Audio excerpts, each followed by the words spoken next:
Un cordial saludo para todos ustedes, unas felices Pascuas en el Señor resucitado, deseando que este tiempo sea una oportunidad privilegiada para encontrarnos con el Señor, con la fuente de nuestro amor y de nuestra alegría. En estos momentos pues vamos a realizar la lección divina que corresponde al Domingo de la Misericordia, el segundo domingo de este tiempo pascual. Por eso los invitamos para que dispongamos muy bien nuestros lugares de estudio, de trabajo, de descanso, en nuestro desplazamiento, a nuestro transporte. Qué bueno es poder dedicarle unos minutos a la palabra del Señor. Sean todos bienvenidos a este espacio y esperamos que esta palabra nos llene de vida, nos llene de paz, nos llene de la presencia del Señor. Nos reunimos en el nombre del Padre y del Hijo y del Espíritu Santo. Amén. Invoquemos la presencia del Espíritu Santo para que este Señor de vida y de amor nos traiga grandes bendiciones para cada uno de nosotros. Sea justamente quien abra la mente y el corazón para que podamos comprender la palabra que el Señor nos trae en este domingo. Ven, Espíritu Santo, llena los corazones de tus fieles y enciende en ellos el fuego de tu amor. Envía, Señor, tu Espíritu, y todas las cosas serán creadas y renovarás la faz de la tierra. Amén. Los invitamos entonces para que ahí donde estamos podemos buscar este texto del Evangelio según San Juan en el capítulo 20, versículos 19 al 31. Evangelio según San Juan, capítulo 20, versículos 19 al 31. Iniciamos con el primer paso, que es la lectura, ese encuentro que es importante y directamente con la palabra de Dios. Al atardecer de aquel día, el primero de la semana, estando cerradas por miedo a los judíos las puertas del lugar donde se encontraban los discípulos, se presentó Jesús en medio de ellos y les dijo: La paz con vosotros. Dicho esto, les mostró las manos y el costado. Los discípulos se alegraron de ver al Señor. Jesús les dijo otra vez: La paz con vosotros. Como el Padre me envió, también yo los envío. Dicho esto, sopló y les dijo: Recibid el Espíritu Santo. A quienes perdonéis los pecados, les quedan perdonados. A quienes se los retengan, les quedan retenidos. Tomás, uno de los 12, llamado el mellizo, no estaba con ellos cuando vino Jesús. Los otros discípulos le decían: Hemos visto al Señor. Pero él les contestó: Si no veo en sus manos la señal de los clavos, y no meto en mi dedo en el agujero de los clavos, y no meto mi mano en su costado, no creeré. 8 días después estaban otra vez sus discípulos dentro y Tomás con ellos. Se presentó Jesús en medio, estando las puertas cerradas, y dijo: La paz con vosotros. Luego dice a Tomás: Acerca aquí tu dedo y mira mis manos. Trae tu mano y métela en mi costado. Y no seas incrédulo, sino creyente. Tomás le contestó: Señor mío y Dios mío. Dícele Jesús: Porque me has visto, has creído. Dichosos los que no han visto y han creído. Jesús realizó en presencia de los discípulos otros muchos signos que no están escritos en este libro. Estos han sido escritos para que crean que Jesús es el Hijo, el Cristo, el Hijo de Dios, y para que creyendo tengan vida en su nombre. Nos acercamos ahora al segundo paso de esta lección divina, que es la meditación. Para la meditación vamos a tomar 4 categorías: el anochecer, la alegría, Tomás y creyente. Empecemos con el contexto del Evangelio. El capítulo 20 ocurre todo en el primer día, es decir, nosotros en los capítulos anteriores leíamos la pasión de Cristo y el texto termina justamente con la puesta de Jesús en el sepulcro. Ya luego el primer día de la semana es cuando ocurre la resurrección de Jesús. Hay tres escenas importantes. La primera, la llegada de los discípulos al sepulcro. Cuando lo ven, el discípulo que no tiene nombre allí, el discípulo amado cree, Pedro no. Luego viene el encuentro con la Magdalena y el tercer encuentro pues ya es este que es directamente con los discípulos. Todo ocurre en el primer día. Esto hace referencia a la creación. Por eso es bueno hacer un paralelo de este evangelio con Génesis 1 y recordar cómo empieza la historia de salvación. La noche donde todo era caos, donde había oscuridad, había miedo. Este es el momento donde Jesús comienza una nueva creación. Por eso en nuestra vida puede ser un llamado importante para reconocer cuál es la oscuridad, el miedo que habita en mí. ¿Cuál es esa oportunidad para que el Señor nuevamente se aparezca y me haga sentir su amor, me haga sentir que me da una nueva oportunidad para vivir? ¿Cómo sería bonito y interesante poder reconocer nuestros miedos delante del Señor, todas esas situaciones que nos generan caos y decirle al Señor, recréame? Este es el contexto inicial. Entonces vamos ahora sí con la escena. Ellos están encerrados por miedo a los judíos y Jesús, estando las puertas cerradas, se aparece en medio de ellos. Este evangelio tenemos que leerlo bajo la luz del capítulo 1 de Juan y de los capítulos 14 al 17. Sería bueno que en este momento se hiciera una pausa para poder hacer una lectura general de estos capítulos. ¿Por qué? Porque resulta que Jesús lo ha dicho claramente.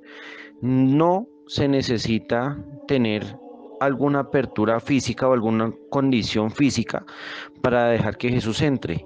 Ya el hecho de que dos o más se reúnan en su nombre, Él está allí, en medio de esta comunidad. Y es justamente eso, la presencia de Jesús ahora está en una comunidad. Y Jesús comienza respetando la tradición de su cultura, el saludo de la paz. La paz que en hebreo se dice shalom.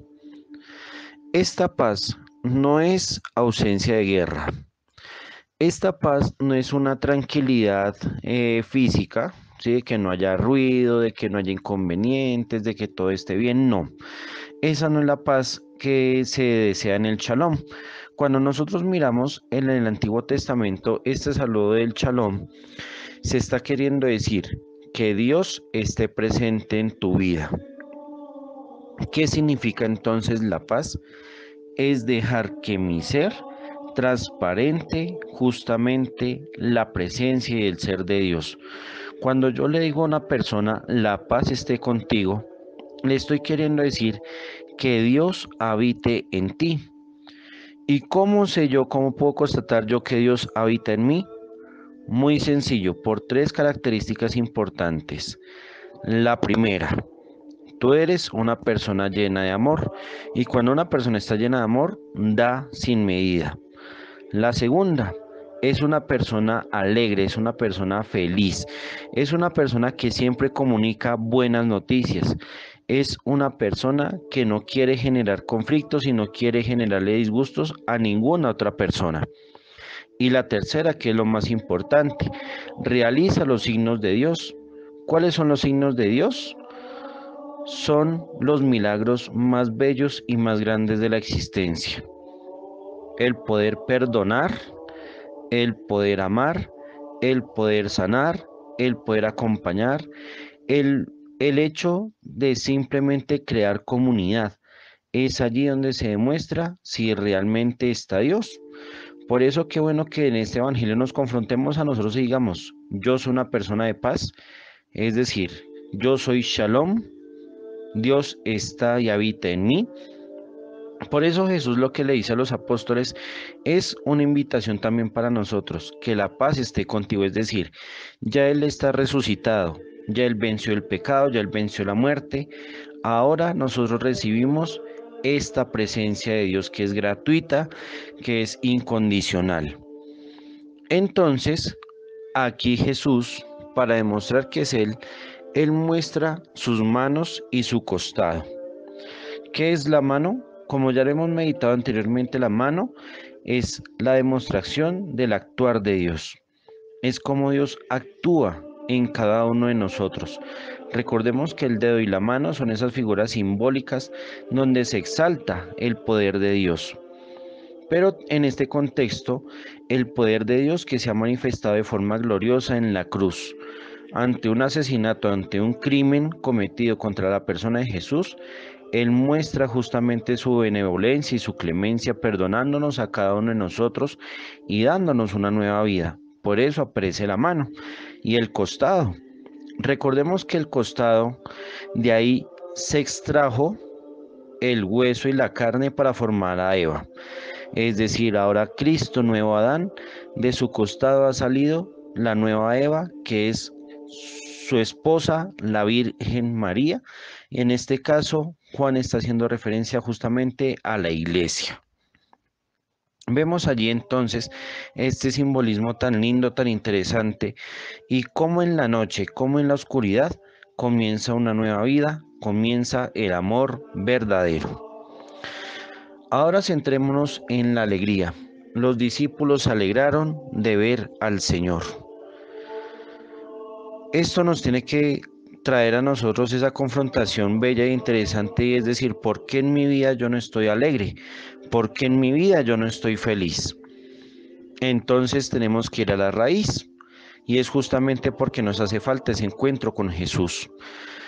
Qué bonito y qué interesante saber cómo podemos ver y reconocer al Señor. Nosotros lo vemos, como lo ha dicho su santidad el Papa Francisco, en los pobres, en los necesitados, en la iglesia, en su palabra y en la Eucaristía. Es allí donde nosotros encontramos justamente a Jesús. Por eso la alegría es genuina, es espontánea, no es improvisada, no es una emoción momentánea, es algo duradero. Y entonces Jesús, después de ver cómo se alegran, sopla sobre ellos. Es decir, aquí comienza ya el gesto de la nueva creación.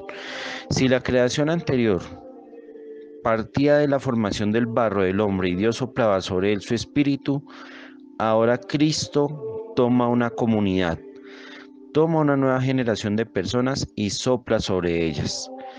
Es decir, aquí ya entramos a una nueva dimensión, que es la participación en la vida de Dios. Ahora no estamos lejos de Dios, ahora somos sus hijos, somos sus discípulos, somos su presencia.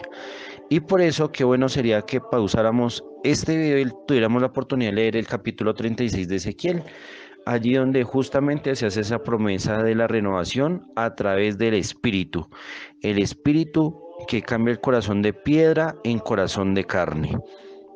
Entonces Jesús dice, reciban el Espíritu Santo.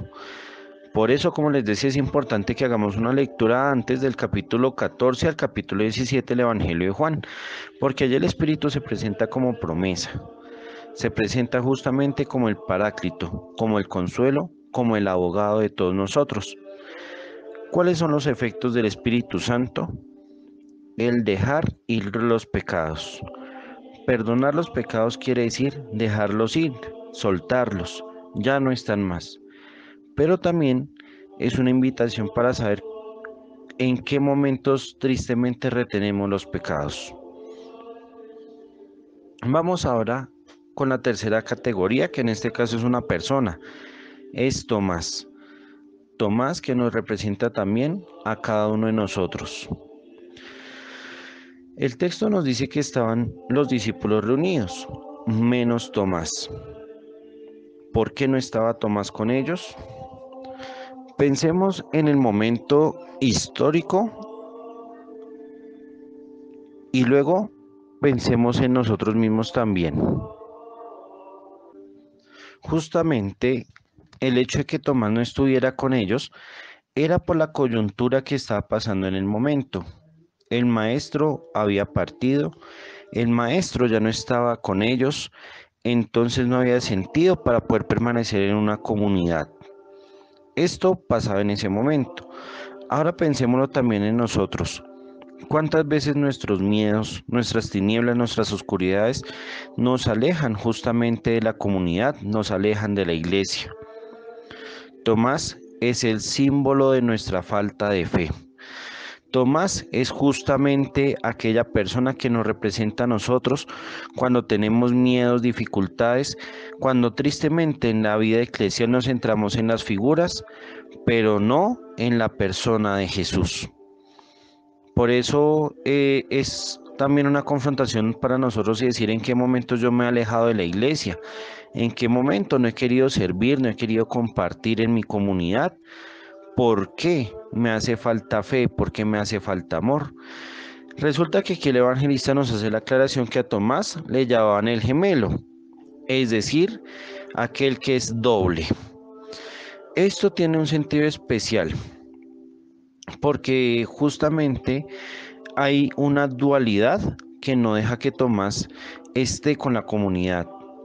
Es también el momento de confrontarnos nosotros y decir, bueno, ¿qué tipo de rostros estoy manejando? ¿Yo soy auténtico o yo soy uno tal vez en mi trabajo, otro en el lugar donde vivo, otro en el lugar donde predico mi fe?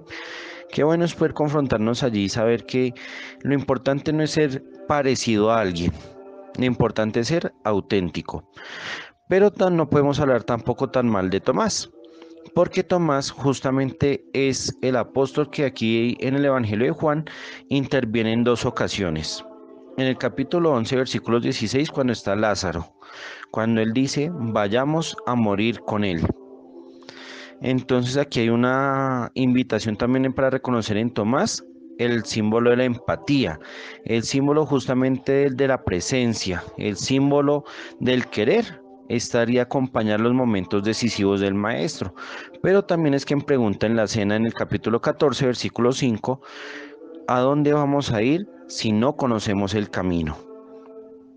Entonces Tomás también es el símbolo de nosotros que nos permite preguntar, hablar con Jesús, aprovechar la oración como un espacio de diálogo y de interacción, donde Dios también puede escuchar mis dudas, mis reclamos, mis quejas. Entonces Él dice algo muy importante, si no veo y si no meto mis manos o mi dedo. ¿Por qué no ve Tomás? Porque hace falta la luz. Miremos el capítulo 1 del Evangelio de Juan. Él vino a los suyos y los suyos no la reconocieron porque él era la luz que da la vida a los hombres. Aquí una invitación especial para que nosotros también miremos en estas oscuridades cómo nos hace falta la presencia de la luz. Entonces aquí viene Tomás, interviene diciendo o haciendo la relación de los clavos en las manos de Jesús y su mano en el costado de Cristo. En la época en que se escriben los evangelios, era muy común encontrar algunas herejías en torno a la presencia y a la persona de Jesús. Unos negaban la divinidad del Hijo de Dios. Decían que Jesús era un humano, que fue adoptado por Jesús, entonces él fue exaltado por Dios, pero que él era simplemente un hombre. Otros niegan la humanidad. Entonces unos dicen, no, es que pues sí, estaba Jesús, pero él no era un hombre como tal, no tenía carne, no tenía huesos, entonces él era como un espíritu que se manifestaba y que daba vida.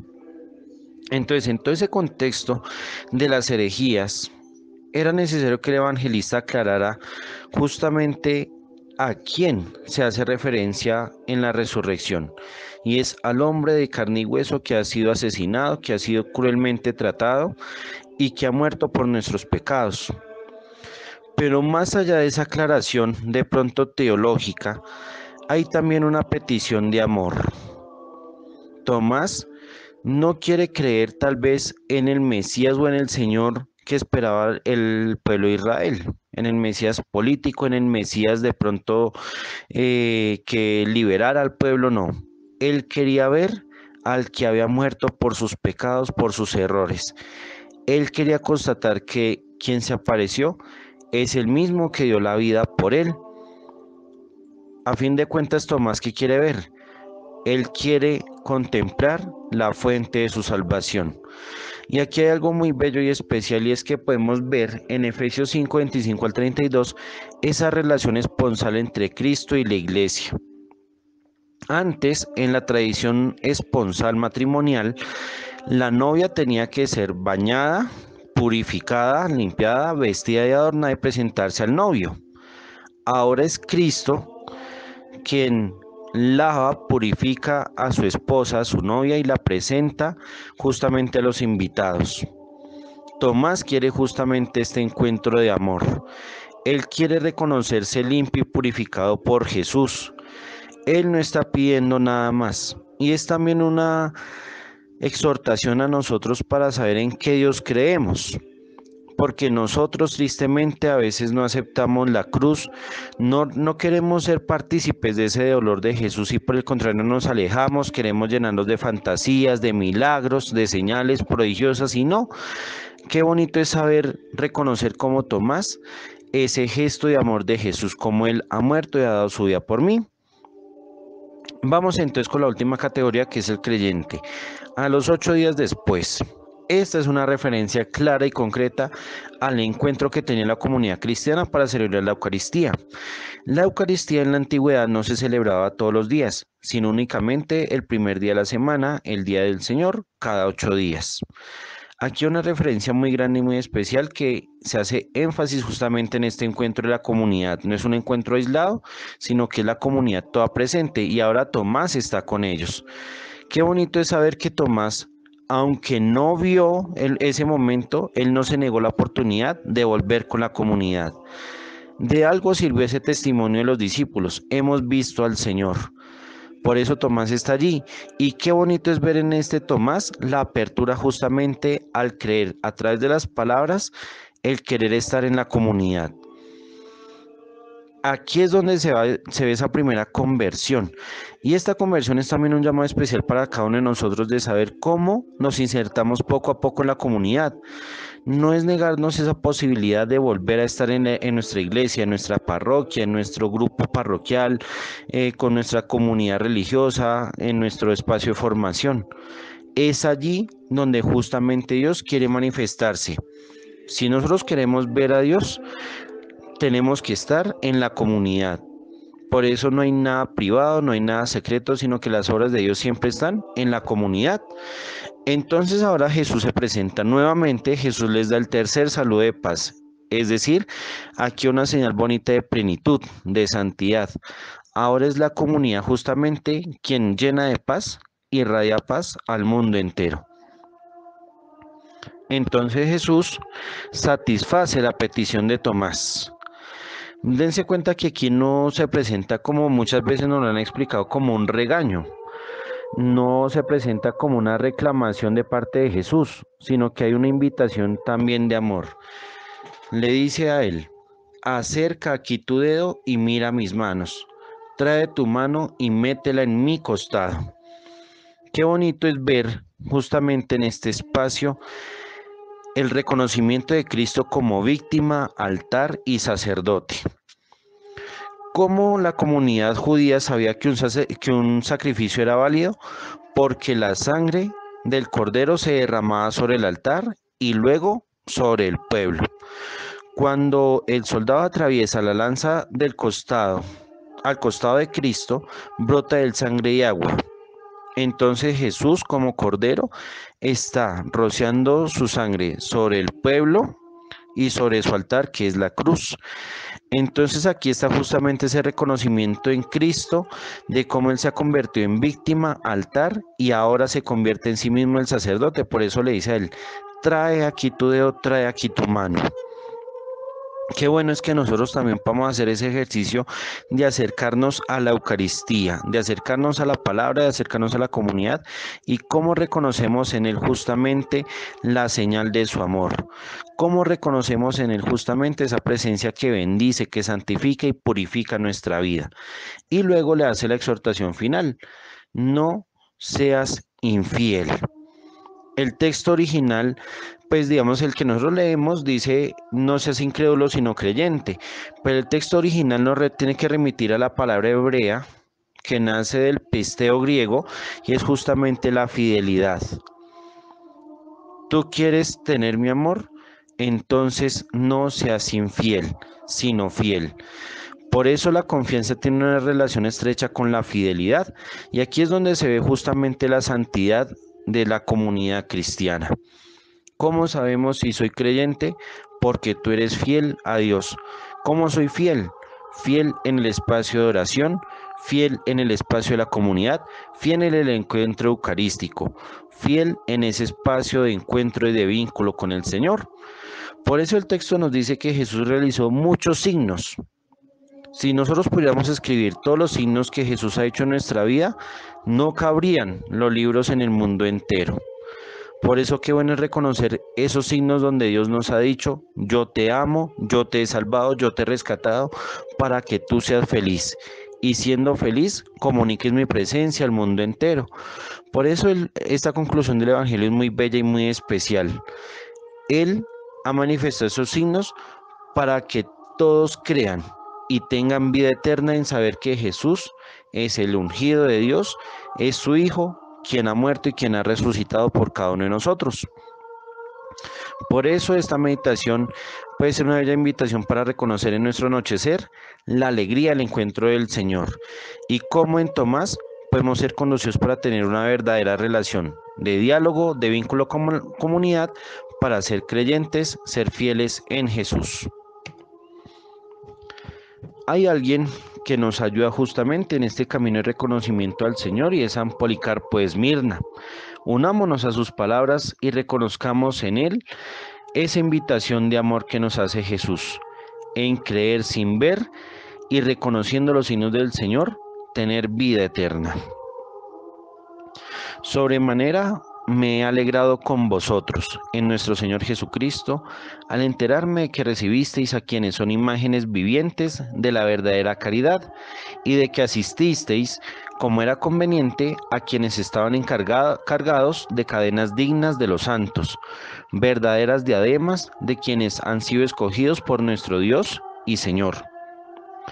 Me he alegrado también al ver cómo la raíz vigorosa de vuestra fe, celebrada desde tiempos antiguos, persevera hasta el día de hoy y produce abundantes frutos en nuestro Señor Jesucristo, quien por nuestros pecados quiso salir al encuentro de la muerte, y Dios lo resucitó, rompiendo las ataduras de la muerte.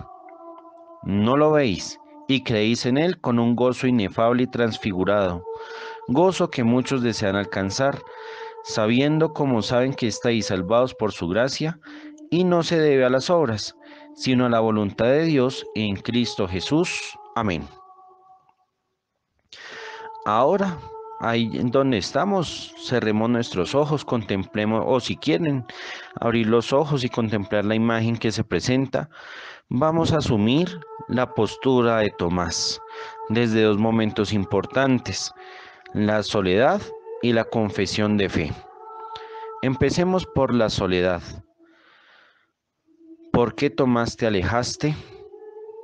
A ti hoy, ¿qué te aleja de la comunidad? ¿Qué te ha alejado de la iglesia? ¿Por qué has dejado de creer en el Señor? ¿Por qué dudas ante los testigos que han visto el Señor? ¿Cuántas veces te has fijado más en los defectos, en las imperfecciones, y no es que el Señor ha hecho en cada una de las personas que testimonian la presencia del Señor? ¿Qué recuerdos se han olvidado de Jesús? ¿Por qué no estuviste con la comunidad? ¿Por qué te quedas esperando justamente el pasado? Te quedas en el muerto, pero no en el que vive. Y finalmente, ¿por qué decidiste volver a la comunidad? ¿Qué necesidad había allí para permanecer con tus hermanos, con tus compañeros, con tus amigos, con quienes has peleado, pero también con quienes has compartido ellos momentos? Ahora, como Tomás, vuelves a la comunidad. ¿Qué significado tiene para ti cada persona que te rodea en la comunidad? ¿Cuáles son sus dones, sus gracias, sus bendiciones? ¿Y cómo allí has visto la mano de Jesús? Esa mano que sana, que levanta, que repara, que consuela. Esa mano que teniendo una perforación allí en el centro de su mano por los clavos de su pasión, es también el signo victorioso para decirte que Él te ha amado. ¿Cómo entras ahora en su costado?